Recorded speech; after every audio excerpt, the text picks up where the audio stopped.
Someone has asked me to comment on the books that might be useful in trying to understand Gurdjieff. Of course, the one that essentially set the tone for many people was In Search of the Miraculous by Ouspensky. That was unfortunate in many ways because it was a very intellectual effort, an attempt to put what Gurdjieff was teaching into some kind of, well, I think Ouspensky used the term system, as though there could ever be a system. So, In Search of the Miraculous is a good place to start, but you know, at the end of the day, I can only speak from my experience. Other people would say different things, and you have to decide where you are in all of this. There are two approaches really to the work. One is to actually just do the work. The other one is to think about it. In fact, a lot of people who are supposedly in the work are not in the work at all. They just read about it, think about it, construct ideas, and the real work, which is transforming our nature, is left alone. Because in reality, a lot of people don't even know how to start on that particular venture. So, when you read In Search of the Miraculous, you can approach it in two ways. One is to pay particular attention to what Gurdjieff is saying about our psychology. And there's a lot of value in that. Again, you know, the problem with Ouspensky is that he essentially tells us what is wrong with our psychology, but doesn't really give us any way to address it, no systematic way of working on ourselves that's going to relieve our pain and our suffering. And if we weren't in pain or suffering in some way, we probably wouldn't bother doing it. I know Ouspensky talks about different kind of influences, and maybe there are and maybe there aren't. You know, I don't indulge in speculation. I just know that most people who come to the work are dealing with some kind of issues of their own, and they need to understand them and to become free of them. So Gurdjieff, what Gurdjieff says in Search of the Miraculous can throw some light on that. But other people like to obsess about the food diagrams, or the Enneagram, or the ray of creation, or the law of seven, or the law of three, and so on and so on. There's a strange, well, I don't know what word to use. There's a strange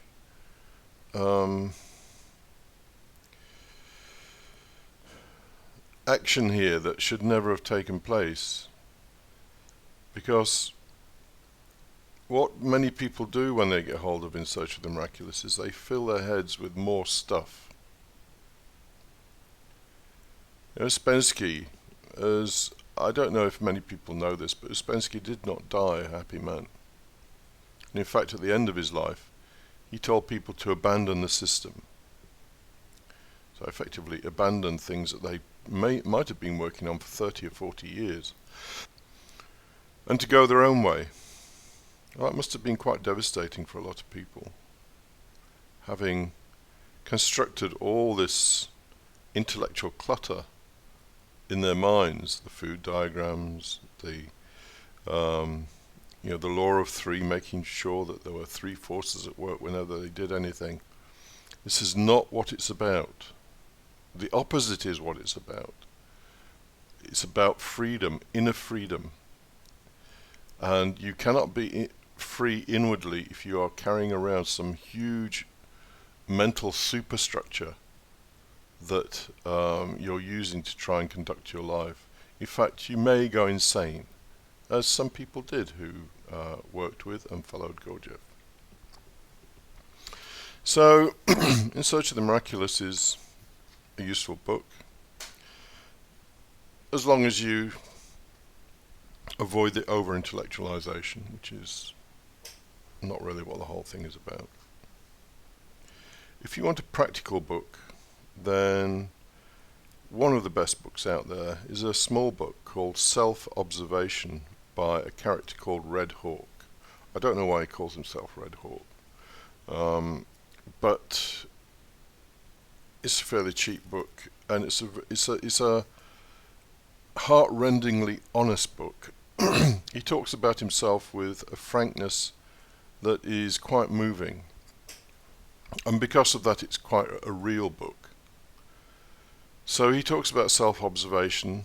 Towards the end of the book he goes a little bit off beam, really, as far as I'm concerned anyway. But there's a lot of stuff in there that you will find useful if you are trying to develop the art of self-observation. And if you're into this work, then you should be developing the art of self-observation. We casually use this term self-observation as though it's nothing. It's everything. If you can observe yourself impartially, without judgment, without wanting to change things, then you've achieved something that is actually extraordinarily rare.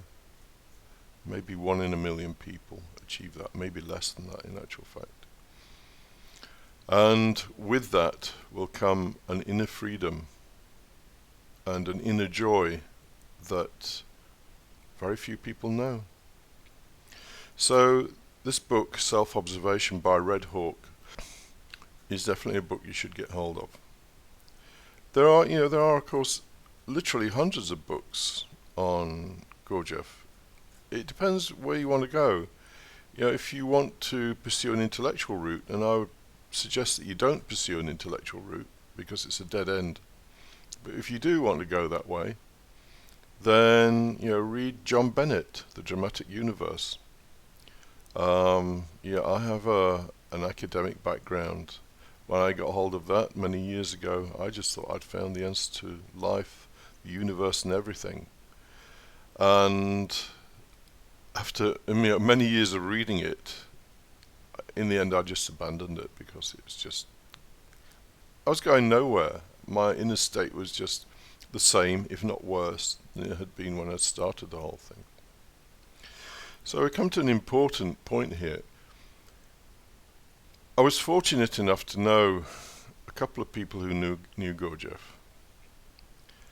And one of these people, I would go and visit, not regularly, but maybe a couple of times a year, and have some really good conversations with her.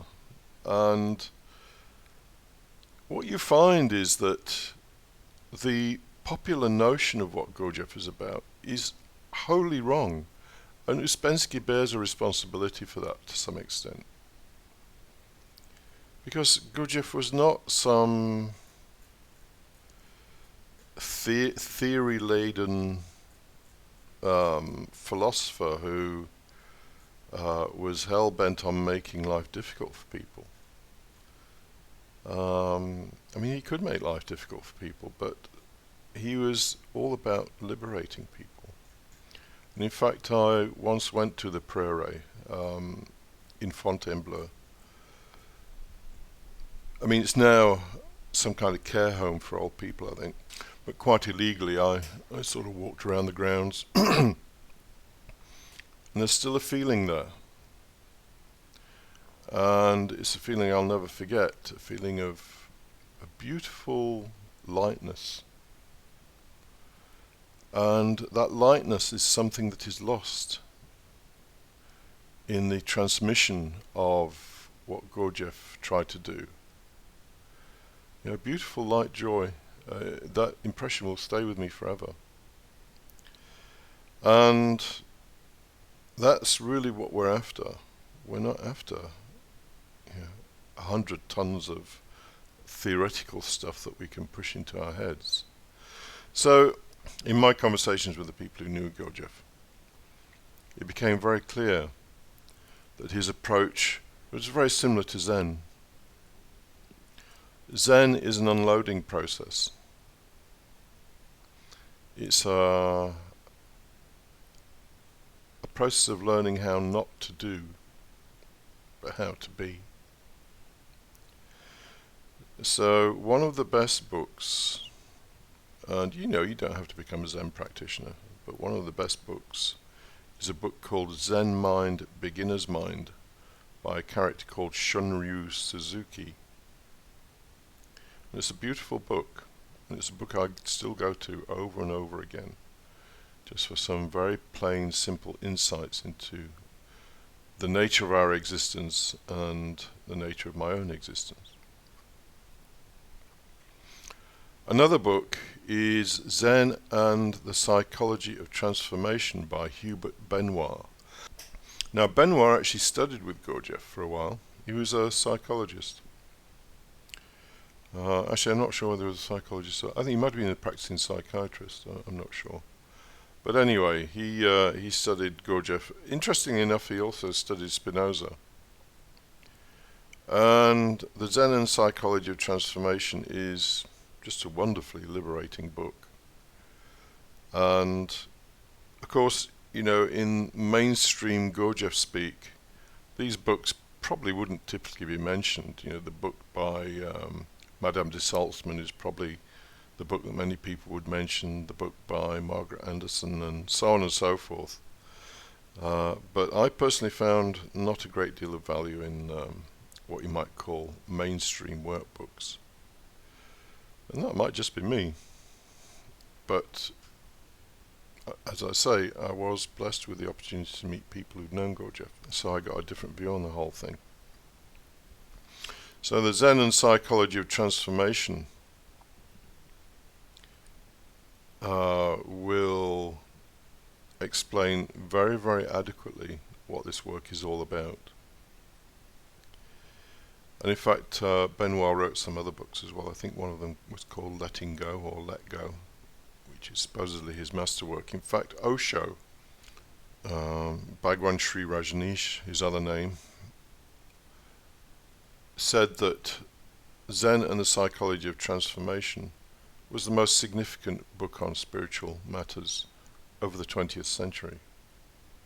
Well, that was his view. We don't have to cast it in concrete, but I would partially agree with that. A very important book.